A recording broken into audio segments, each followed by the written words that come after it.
Welcome to the Petro Papers podcast. Say that 10 times fast. This is where you get your oil and gas intellectual stimulation by asking the technical questions. I'm Yogashri Pradhan, and with me here today, I have Sathish Sankaran from Zecta. He is the EVP of Zecta, and I'm going to give a quick introduction of him before we start talking about the paper, which is URTEC 5261. Sathish Sankaran has over 20 years of diversified industry experience in technology development, consulting, project execution, management, working on several international deep water and U.S. onshore projects. His areas of specialization include digital oil field technologies, reservoir management, field development optimization, uncertainty analysis, production operations, and advanced process automation. At Zecta Digital Labs, he leads an engineering team in the development of digital solutions for energy industry by fusing physics and data analytics methods for applications in reservoir, production, facilities, and downstream processes. He's a member of SPE and served in several roles, including advisory positions, chairman and committee member of industry initiatives, and authored industry reports on applications of data analytics and reservoir engineering.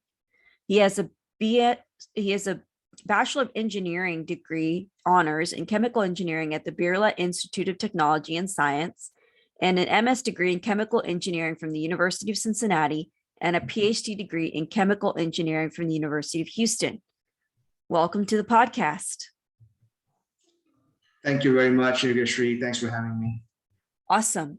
Well, since the discussion is over URTEC 5261, which the paper description and everything will be in the description for our viewers and listeners on YouTube and Apple Podcasts, I wanted to pivot and start with just giving an introduction of what exactly does Zecta do? Okay, at Zecta, we are building end-to-end digital solutions for energy operators. Our approach is to take on classical engineering problems and then reimagine them in modern ways of how we can solve them by combining physics and data-driven methods in general. Say, for example, in upstream oil and gas, many of our current methods are somewhat interpretive, and we have been using this for a long time. Some of them are manual, and some of them are even rooted in beliefs, depending on the situation that you're going to apply on. We want to try to bridge these gaps by, number one, automating the engineering workflows, for example, in reservoir production or drilling problems, and then also reducing the number of assumptions that we make actually by combining the data pieces of it so that we can solve these problems more in sustainable ways, actually. Either it could be for conventional reservoirs or unconventional reservoirs. Building models is just the tip of the iceberg, and there are other people who do this as well. But we want to differentiate ourselves at Zecta by going the extra mile of making it sustainable, connecting them to your data sources, similarly keeping them also evergreen. That's always the hard part of building digital solutions.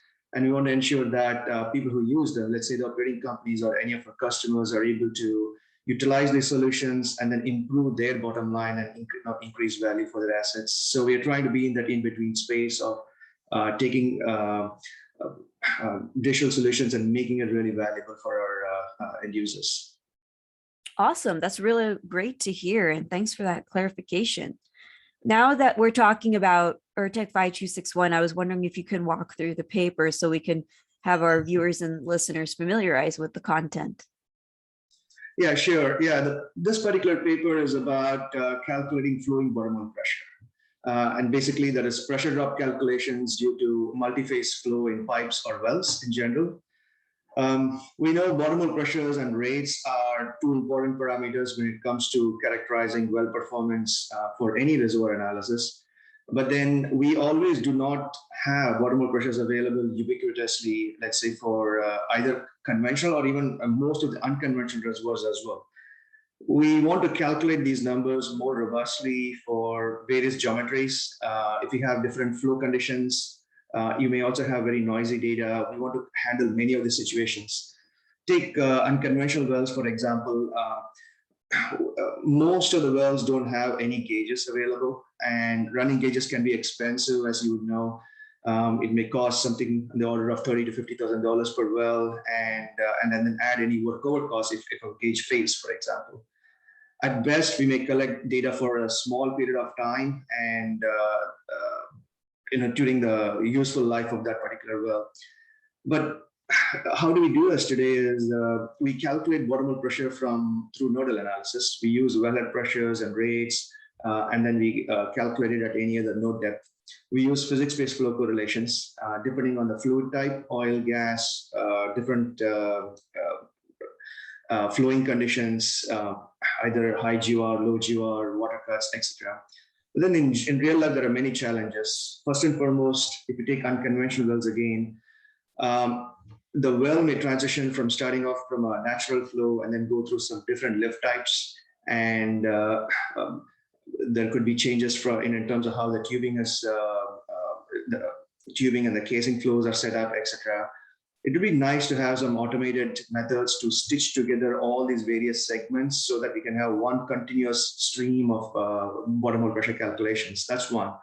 The other big challenge is many of the multi-phase flow correlations that we use, they have been developed as empirical relationships in the first place for specific conditions, and then based on some specific data sets. In fact, the authors who came up with many of these correlations over the last several decades, they publish what assumptions they use and then what are their limits of application as well, actually.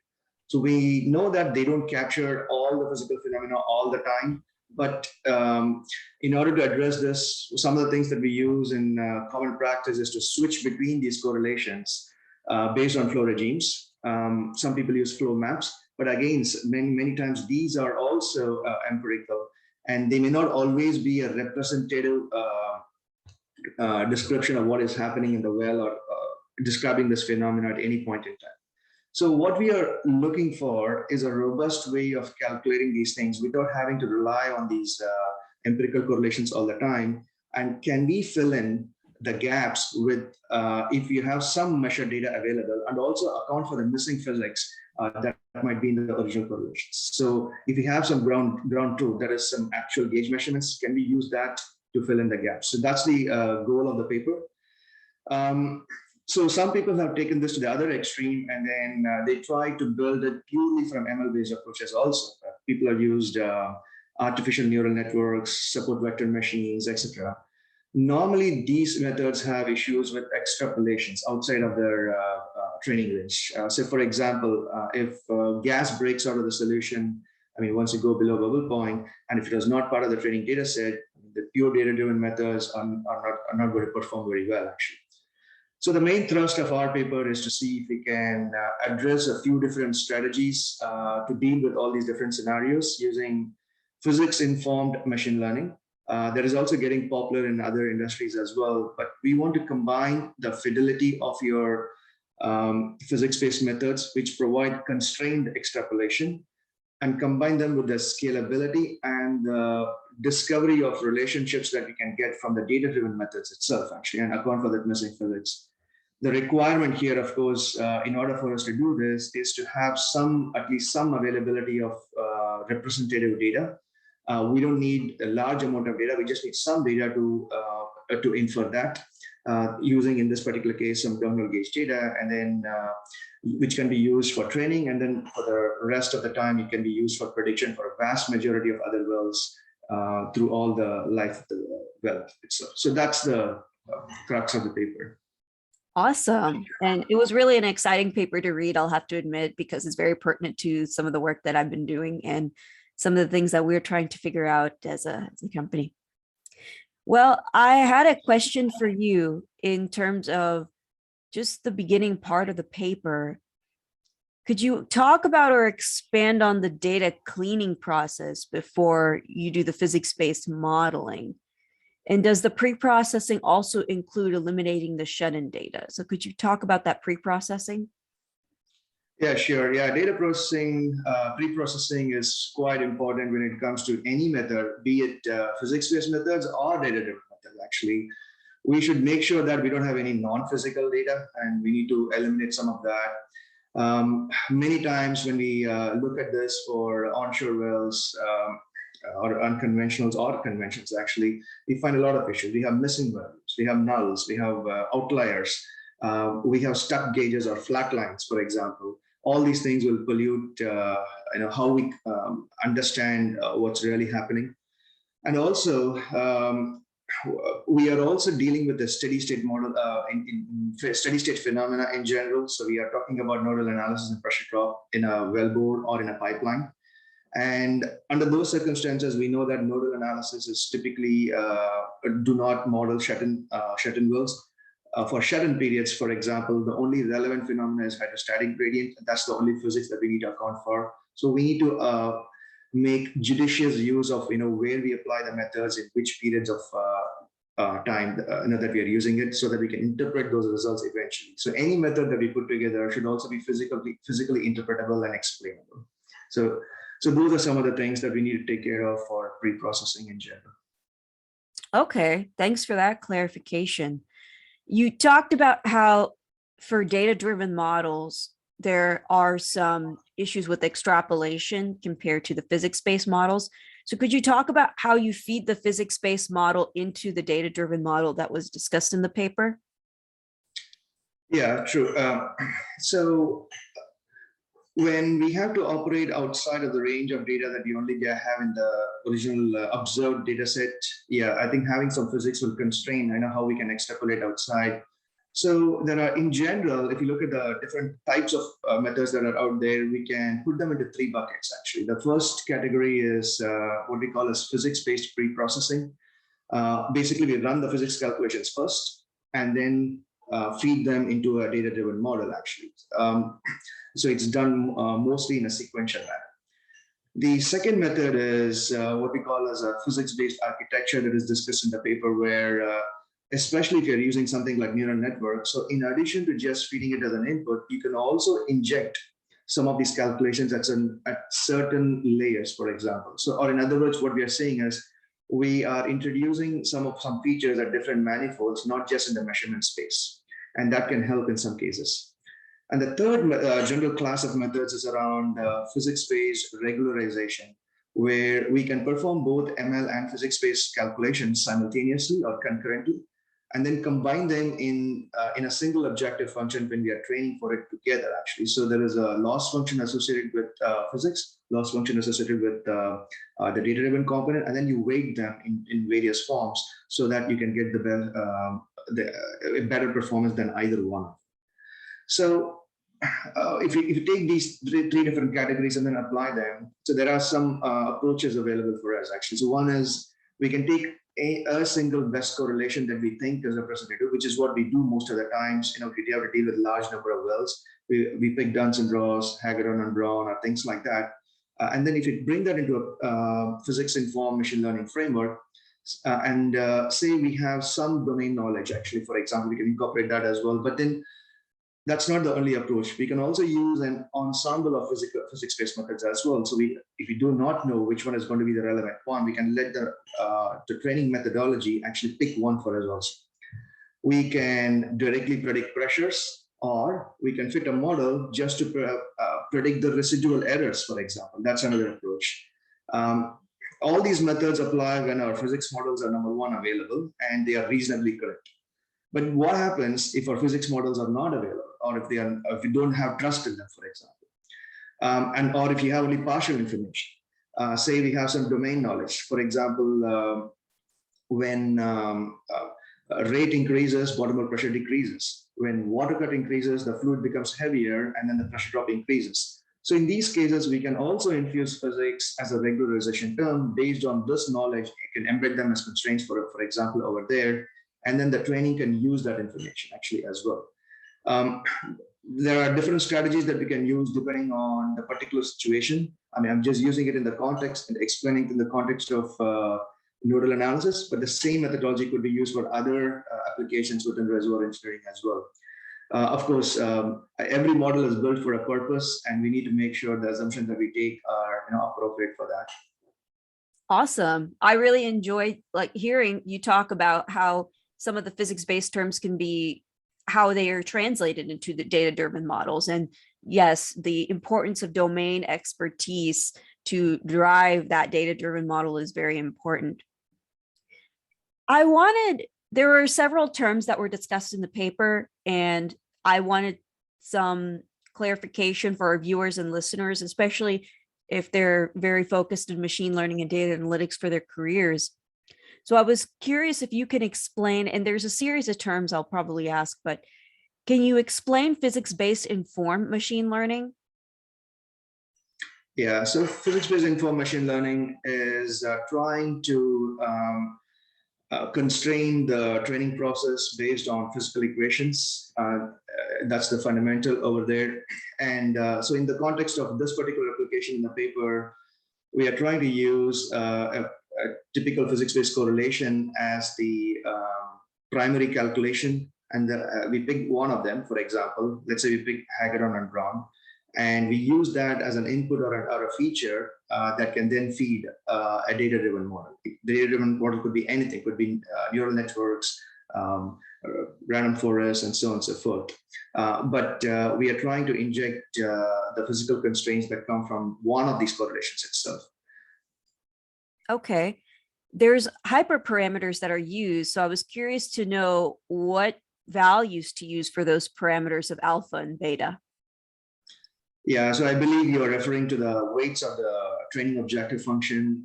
Alpha is for the physics-based loss function, and beta is the weight that we use for the model complexity or weighting the model complexity.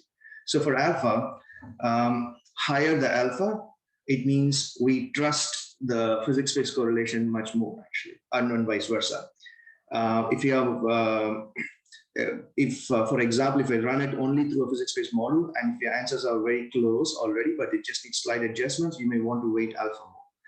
And similarly, on the beta term, actually, it tries to penalize the number of features that we want to keep in our data-driven model, actually. At the end of the day, we want to get a parsimonious model.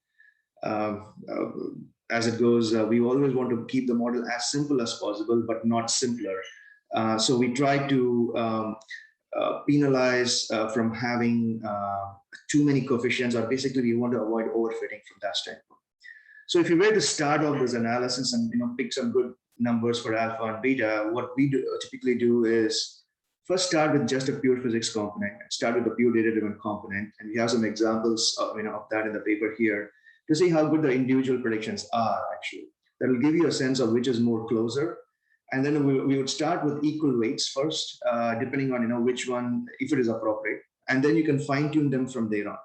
So if we can manually tinker it, and if your answer is acceptable, we can move forward. So before we start any exercise, we also want to determine or decide what is success, and without that, we cannot keep improving. And then the question always comes as to, okay, what is a good error metric? So the other way of doing this, alpha and beta are also hyperparameters for us. So we can also run hyperparameter optimization to see, okay, what is the best we can do, with this data set and these set of correlations that we have as well. So those are some methods that we use internally. Awesome. Could you explain physics augmented features? Yeah, so if you take that line of thought of, okay, let's take one of these physics-based correlations and then let's fill in for the missing physics, but why stop with one? Maybe we can have more than one method or an ensemble of methods which we can add to the pure data-driven component itself. For example, we may measure rates, we may measure wellhead pressures, we may measure water cuts, but then we can also calculate different model-based results as well, and then we can feed them all to the data-driven model, which can perform better than just one of these models picked. What if we had bias while selecting one of those models? So that's the essence of the physics augmented features. Okay, how about the physics residual model? Yeah, so as I mentioned before, instead of trying to predict pressure directly, maybe I can predict using a physics-based method, let's say a predicted bottomhole pressure, and if you have some measured bottomhole pressure also, then you can calculate a residual or an error between those two different things. And I'm only trying to fit the errors down, actually. So that sometimes performs much better than trying to go for the entire physics model, the physics estimation. Okay. And then there's domain knowledge-based regularization. I know you talked about this a little bit Yeah. before when feeding to the data-driven model, but can you expand on that? Yeah, so this comes into picture when we don't have full confidence over our the first principles models that we are putting in. We may have an approximate model, and we may not have too much trust in it. So or we may not even have an equational form or a closed form equation of that we can plug in here. All we have are insights, maybe certain kinds of relationships. I explained in the case of neural analysis, but to take the same example for other reservoir engineering applications there as well. Some of those insights or relationships can also be brought in as constraints whenever we are solving for these training data sets. The whole idea is to, amongst the whole solution space of what we can learn from, we want to constrain them as much as possible. The tighter they are, the better the forecasts are going to be. But we also don't want to be too tight, at which point you're essentially disturbing a single relationship. And at the same time, we don't want it to be too loose, which is the pure data-driven approach, where extrapolation becomes a problem, and then when we go outside of a training range, it's not very useful as well. So we want to be in that sweet spot. Awesome. And then finally, the surrogate model. Yeah, and I think this comes to the point where, so for all the previous methods that we talked about, needed some amount of training data, for us to do some learning. But what if you don't have any gauge data at all, and all you have are just the physics-based equations? In that case, maybe the speed at which we do some of these operations become important, such as we want to repeatedly do this for production optimization purposes or real-time reservoir management, etc. Then we can use those equations and then simplify them and using surrogate models, basically data-driven models, which are built on a library of these physics-based models in the first place, and then which can then be used for fast computations, which are needed often for optimization purposes. Awesome. What are some practices you recommend to know how many features to select and which features to select to avoid overfitting? Yeah, it's a good question. There is not always a clear formula for how we go down that path. Take an example in this paper. We were dealing with bottomhole pressure calculations for oil well, and we may have some idea of some of the parameters that impact pressure drop. So, for example, in here we have a liquid rate, gas liquid ratio, water cut, and wellhead pressure. We could have picked gas rate instead of gas liquid ratio. We could have picked water oil ratio instead of water cut. So other things are also possible, but using some domain knowledge to select relevant features is always a good idea. However, we can also apply some standard data science practices as well. So we can determine collinearity. We can look at feature importance. We can do a few other tricks, to see if those parameters are really important, and also the quality of the data that we have in the first place, actually. And then we can cull out the ones that are really not needed. So this is all if you were to do it at a pre-processing step. But if you're using a method such as, let's say you're using regression, a lasso regression or L1 norm based methods or other sparse identification methods can also do that for you automatically, so that we can understand what is really, really important and then only keep those coefficients as well. The whole idea is to avoid overfitting as much as possible. Try to keep the models as simple as possible and make it more also physically interpretable. Perfect. You talked about how physics-based models extrapolations are handled better. So how are those extrapolations handled? For instance, if their frac hits or the well hits the bubble point in the validation set, but not in the training set, what are some observed errors? Yeah, I think by embedding physics into the models itself here while training, it helps with the extrapolation significantly. That's to start with. I think that's the biggest advantage that we see. However, the range of validity of the final model is still going to be limited by the assumptions of the physics in the first place, and also the variety that we have in the training data. If you don't have a nice variety of training data, we're still going to be constrained by whatever the underlying assumption was in the physics model in the first place. The hybrid model would work better than just pure physics or pure data driven, but it will still have some limits. Say, for example, if we have transients that are introduced in the example that we considered in the paper, that is beyond the validity of the underlying model itself. We are using a steady state model. Take frackets, for example. Frackets are reservoir phenomena. And in this case, we are dealing with something which is in the wellbore. It's a wellbore phenomenon that we're trying to model.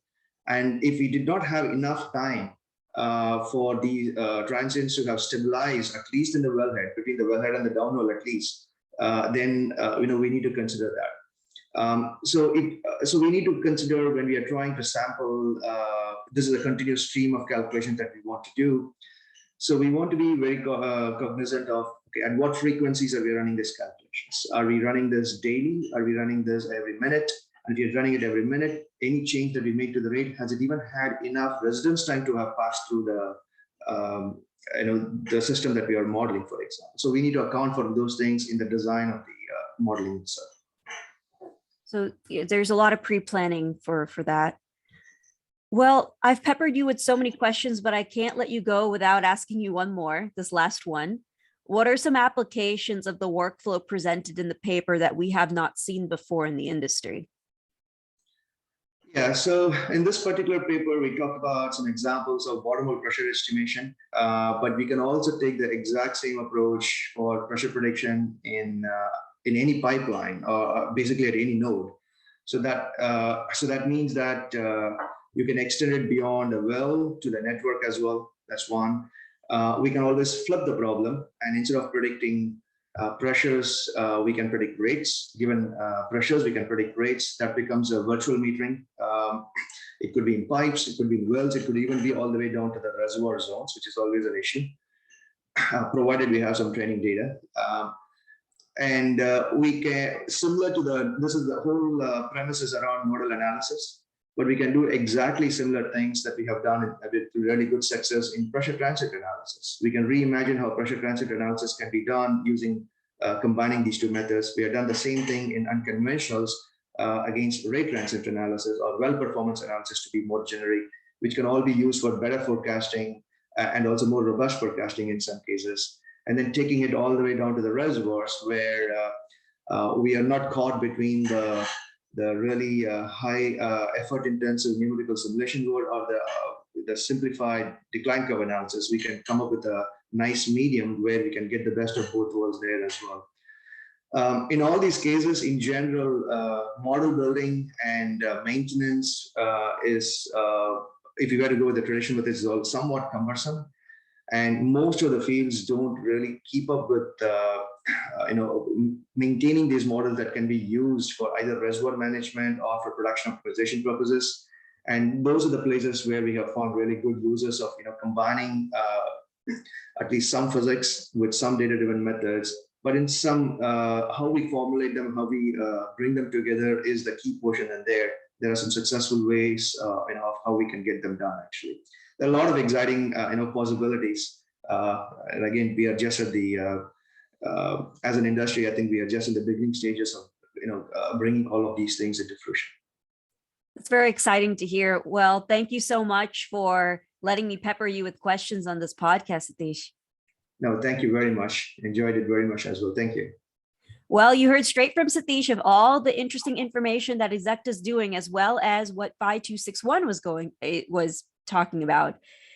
Please be sure to reach out to me for any feedback. I have my email, and you could reach out to me on my LinkedIn, my Instagram, and my Facebook. I'm Yogashri Pradhan, and I am signing off.